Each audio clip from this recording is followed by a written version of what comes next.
So I am very pleased to welcome in this session our two next speakers, Christopher Yukins and Dominic de Pagna, who will be taking us through public procurement within free trade context, right? And they will be speaking to different kind of contexts, but giving us really a good sense of the role of public procurement within a free trade context. Now, let me briefly just introduce the two speakers to you. Again, for those of you in public procurement, this will be very familiar names. But Mr. Christopher Yukins is joining us from the US, where it's an unholy hour of the morning. So we are very pleased that he was willing to get up and share his very early morning with us on this call. Chris is the Lynn David Research Professor in Government Procurement Law and the co-director of the Government Procurement Law Program at the George Washington University School of Law in Washington, D.C. Probably one of the oldest, if not the oldest, continuously running academic programs focusing on public procurement law in the world. Chris has got many accolades behind his name, making him very well suited and qualified to talk to us today about public procurement. But the one I just want to briefly highlight is that he's been deeply involved also in procurement harmonization for the bulk of his professional career. And that has included being very closely involved in the UNCITRAL model law drafting process. So Chris served as on request from the US State Department's Office of Legal Advisor as a member of the US delegation to the United Nations Commission on International Trade Law, multinational working group, which did the revamp of the UNCITRAL model law on procurement. And he thus is intimately familiar with international attempts at harmonization. But Chris has also been very deeply involved in many of the free trade discussions, negotiations, and procurement elements thereof. So Chris, thank you very much for joining us. And then directly after Chris, we will have Dominic de Pagna. Dominic is a senior lecturer in law at the University of Western Australia's Law School, but he has previously worked at many other places around the world, including at the University of Manchester Law School and at the Ghana Institute of Management and Public Administration, where he's originally from, and where he's worked in public procurement as a lawyer and as an official for many years. Dominic is also a member of our African Procurement Law Unit, and he has published quite widely in all matters relating to public procurement, specifically relating to procurement in Africa. He wrote one of the very first complete treatises on public procurement law on an African system, that of Ghana. But Dominic has also done a lot of work over the years and in recent years as well on exploring the linkages between public procurement and trade law more generally. So I think we are in very safe hands in this session to take us through this linkage. And I'm going to hand over to Chris. Chris, if you want to share something, you're welcome to just share. Otherwise, please just take the floor and take us through your presentation. Thanks. I'll be glad to share my slides if I could here. Let me just see. There we are. And can you see that slide okay? Perfect, thank you. Good. And I can't see you, so I apologize.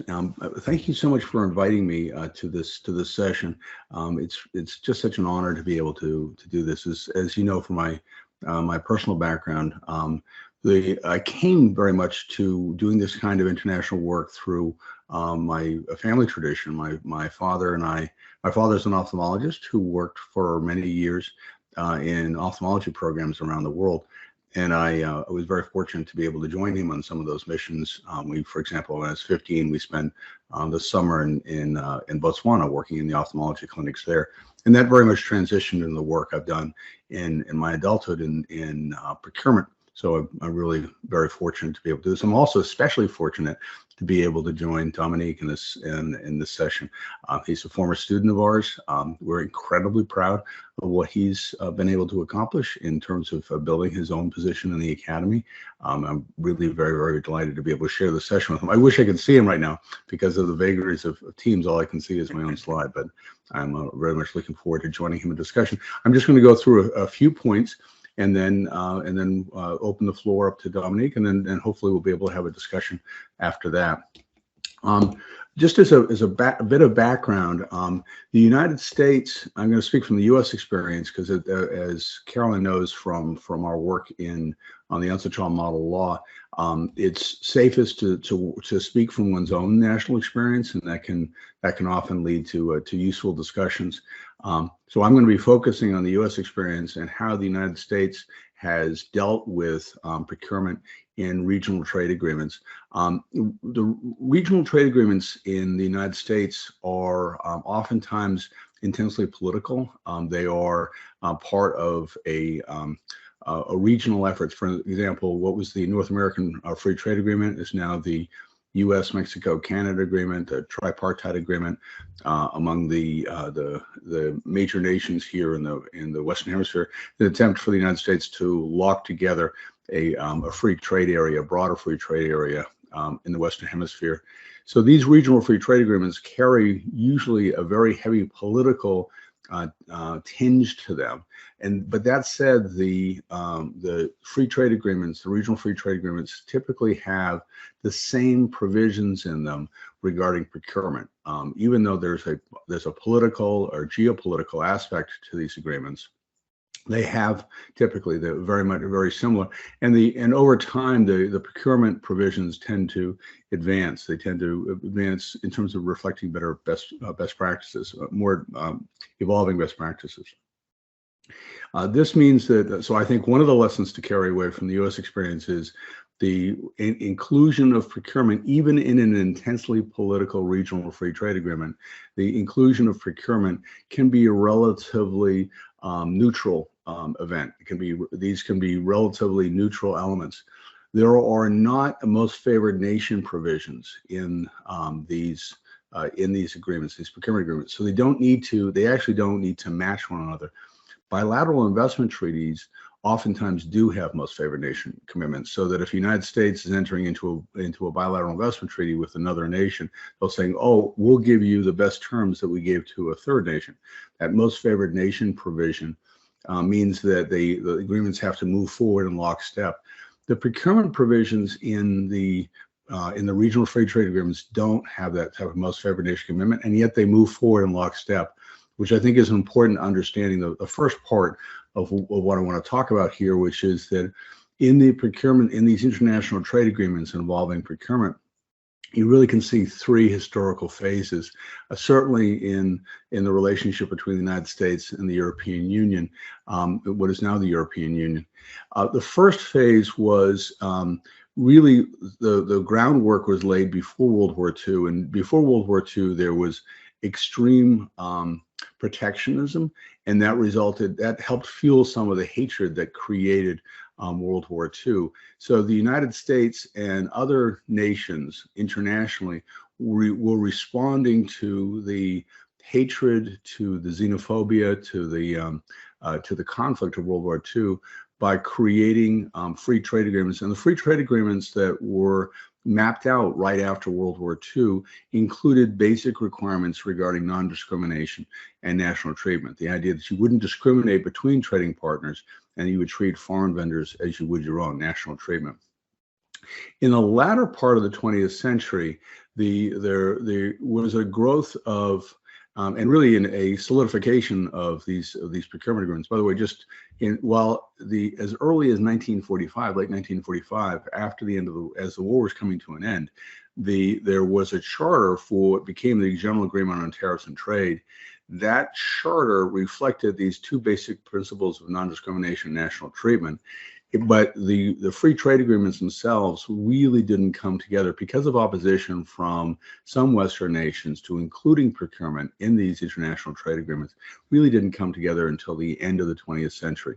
And what you saw then over the latter half of the 20th century was, beyond non-discrimination and national treatment, also an inclusion of additional provisions related to non-tariff barriers to trade. So, for example, if a solicitation is only open for a day, then that creates an effective barrier to trade because foreign vendors will have a difficult time competing. So the non-tariff barriers to trade during the latter part of the 20th century became an important part of these trade agreements. And I would argue that's the second phase. That's the second phase. The third phase, the phase that we're in now, is that these international trade agreements are also, besides being ways to block discrimination, to block non-tariff barriers to trade, classic non-tariff barriers to trade, they're also now forums for exchanging best practices. That the trade agreements, the negotiation of the trade agreements means that it's easier for really procurement communities to exchange ideas. One of the neat things about this is that when there's a trade agreement afoot, there is increased dialogue between. So, for example, right now the Bolsonaro administration in Brazil, despite all the controversy surrounding that administration, the Bolsonaro administration in Brazil opened the door to Brazil joining the government procurement agreement under the WTO, an amazing development in international trade because Brazil historically has been very protectionist. That opened up a forum or channels of dialogue between the Brazilian and the international procurement community that just didn't exist before. So these trade agreements, by including procurement, open up channels of dialogue between procurement communities around the world. So why do we sometimes not see procurement provisions included in these agreements, or at least why don't we see good procurement provisions? And here I want to emphasize, I'm speaking only to the U.S. experience. I'm not talking about any other country because I'm going to be critical here. One of the things that we see is stovepiped bureaucracies. That in the United States, for example, the negotiations are conducted by the U.S. Trade Representative's Office, and the U.S. Trade Representative's Office is a group of very highly trained, very overworked lawyers primarily, who are negotiating lawyers. Their focus is on negotiating trade agreements and negotiating trade agreements rapidly. They are narrowly focused on that, and they are not necessarily focused on what's best for the procurement system or what's best outside the four corners of those trade agreements. It's a real problem that these are stovepiped bureaucracies that have been, it is a stovepiped bureaucracy that has been assigned the negotiation of these trade agreements, and they may have only the most passing, most glancing understanding of procurement. And it's a huge problem. They try to avoid accountability if at all possible. This is in Washington. It's a relatively small community, so there's a lot of dialogue that goes on among the members of the community. In our case, the trade negotiators do not join in that broader discussion because they do not want to be held accountable for failures in the trade agreements, for elements that are not included in the trade agreements. They withdraw. If you ask me today who is in charge of procurement at the U.S. Trade Representative, I have an idea, but I've actually never met that person. Well, I've met almost everybody else in the procurement community because it is a small community with a lot of discussion going on. So it's a problem with stovepipe bureaucracy. There's also opposition from local economic elites that they see. Oftentimes, the local economic elite will see a particular franchise that they enjoy, a particular economic in that they enjoy in government procurement, and they will oppose having free trade agreements include procurement. And that's it really doesn't depend on how important. For example, in the United States, federal public procurement is probably about 3% of our GDP. In many developing nations, it can be well over 25%. It doesn't really matter the size of it. It matters the strength of the local economic elite. And one of the ways that the United States has tried to deal with that is by statute, by law, creating a formalized process for dialogue about prospective agreements.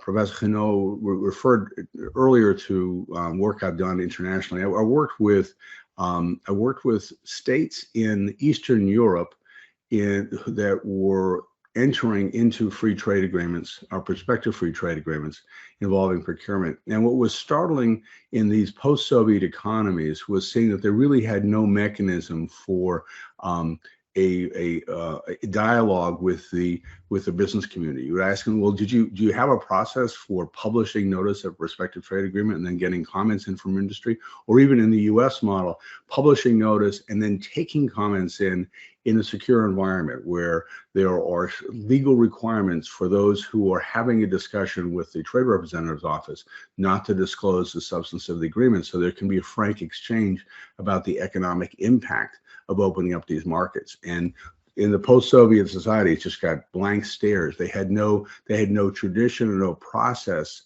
yet developed for that kind of structured public exchange, which is a really important part of ensuring that not only those who oppose opening the market, but those who favor opening the market, those who will benefit from open markets, have an opportunity to engage in the public discussion. And that's been an important national lesson here, to deal with what would otherwise be very, very strong opposition from a few elites. Now, all that said, Buy American is alive and well here in America. So the system does not work perfectly, but it is that type of structured exchange with local economic elites is an important part, I think, of making this work. So in terms of what in a best of all possible worlds, what would be included in these types of regional trade agreements would be the non-tariff barriers to trade that we discussed before, issues of technical standards. For right now, for example, in the information technology world, it's almost impossible to proffer an information technology solution without a cybersecurity wrapper, a way of ensuring that information technology solution, whether or not it's a software or hardware, that it has protections from hacking, especially in the context of national security or other IT systems, vulnerable IT systems that might be used by a government. In that context, cybersecurity standards are very, very important, and they're a good example of where there's been failure in this area. The U.S. cybersecurity standards are their own. We develop our cybersecurity standards through the National Institute for Standards and Technology. It's part of the Commerce Department. Those are U.S. specific standards. A technician can crosswalk them against international standards, such as the cybersecurity standards published by the International Standards Organization, or ISO. So the crosswalks exist, but those crosswalks have not been incorporated in a coherent way into the procurement system. So as a result, a foreign company, a South African company, for example, trying to sell an IT solution to the U.S. government might encounter differing cybersecurity standards and a non-tariff barrier to trade. Those are areas that should be looked at. There should be an ongoing discussion among governments to try to resolve these types of unnecessary barriers, because at the end of the day, the only reason that the U.S. government would be buying a South African solution, cross-border trade is relatively limited. It's in any given system, it's somewhere between 2 and 5%. The only reason that South African solution gets bought by the U.S. government is because it's the best solution. And so figuring out how to eliminate these non-tariff barriers to trade is not only a matter of good trade policy, it's a matter of getting best solutions for any given government. Now, the other thing that needs to be addressed as part of this context is and really more broadly, this is a question of ongoing cooperation among the trading partners. And this goes back to the issue that I talked about before, which is stovepipe bureaucracies. If you have a trade bureaucracy like our U.S. Trade Representative's Office, it is focused on trade agreement and does not have the expertise in procurement law in it, it becomes very difficult to have ongoing discussion and cooperation more broadly across governments to deal with issues such as issues of corruption. How do we include corruption issues in an international trade agreement? So remember, in the second historical phase, we were trying to ensure that there weren't artificial non-tariff barriers to trade. In this third phase, we really want to exchange best practices. So for example, and you can see this in what the European Commission is doing in this area is extraordinary. They've got a very proactive very proactive officials focused on how to open up markets for European vendors. So they're looking at issues of how do we set up a good approach to exclusion of corrupt contractors? How do we deal with the more broadly on in that exclusion for a term of years would be debarment. How do we do with that? Importantly, and those are the first steps. The next steps down the road, how do we exchange information freely between systems so that, for example, if there's a corrupt contractor in the United States, in South Africa can learn about the U.S. experience in dealing with that contractor, and there can be an easy exchange of information between the two systems. In the U.S. system, that contract information is largely locked inside the government. They're pretty sophisticated systems inside the government, but there's no ready system right now for exchanging that information internationally. Now, I just want to pause here just for a second and really stress something here. One of the reasons that the U.S. government does not open up its information internationally is because that creates transaction costs for the U.S. agencies involved. Why should they make their vendor information available internationally when they don't really gain from that? Other governments gain from that, other parties gain from that, but there will be transaction costs. There will be challenges from the contractors. So those transaction costs incentivize the U.S. agencies to lock up the information internally. The only way to break that, to break the free rider problem so that there is an exchange of information internationally, is through these trade agreements. So over the next 20 years or so, these trade agreements will be incredibly important as a means of opening up that international dialogue. And more broadly, as I referred to before, these international trade agreements, it's a practical matter, just as a social matter. They open up opportunities for international discussions like this in the broader civil society community. Thank you very much, Hayo.